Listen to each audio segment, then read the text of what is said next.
Hello everybody, welcome to Dialogues for Change.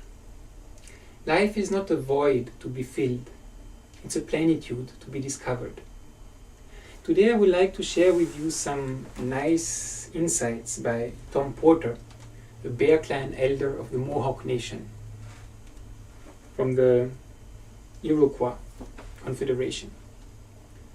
He has some very beautiful thoughts on language in his book, And Grandma Said, Iroquois Teaching as Passed Down through the Oral Tradition. So I would like to share these inspiring thoughts with you. Language in 3D. Like all people of the world, we have a language. I know you're not going to understand my language, but I wish you could. Because Mohawk is beautiful. The language that I heard my grandma and my mother talk is very poetic. But it wasn't meant to be poetry. It just was, and it just is, yet today. I used to listen to Grandma talk, all the old elders talk, and all the old chiefs talk. And when they used to tell stories about long ago, I listened to the words, and I saw vivid pictures of action, of colors, of even songs in the language. When any of my elders talk Mohawk, when they describe something, it's just as if the whole side of this building was the great big screen of an outdoor theater that has 3 dimensions to it. You know how you have to wear those special glasses and they make 3 dimensions? When you hear the language and you understand it, it's like 3D, technicolor. If you can really understand Indian, you can smell the food when it's cooking. You can smell the trees and the water when someone is speaking it. It's a living language. And then, when it's interpreted into English, it becomes just a little 6-inch black and white television set.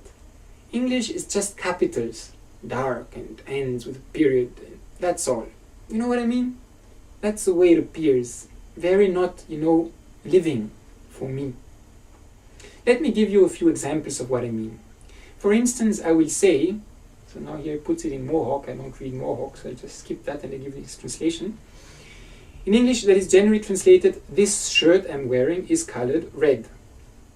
Okay, but what I really said is, this shirt I'm wearing is the color of the blood that flows in my body. That's what I'm wearing. It's not just red.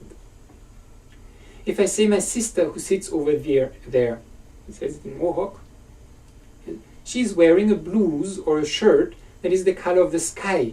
It's not just blue. It's the color of the sky, you see? And my other sister is she's wearing the blues of the grass that grows, that color.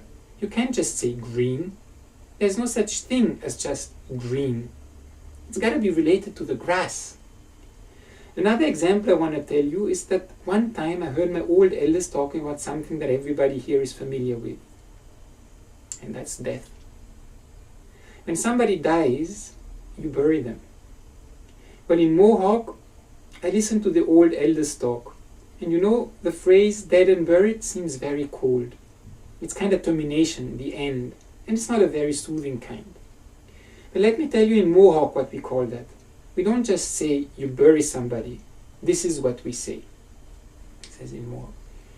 That means we will take his body and we will wrap it in the garden blanket of Mother Earth.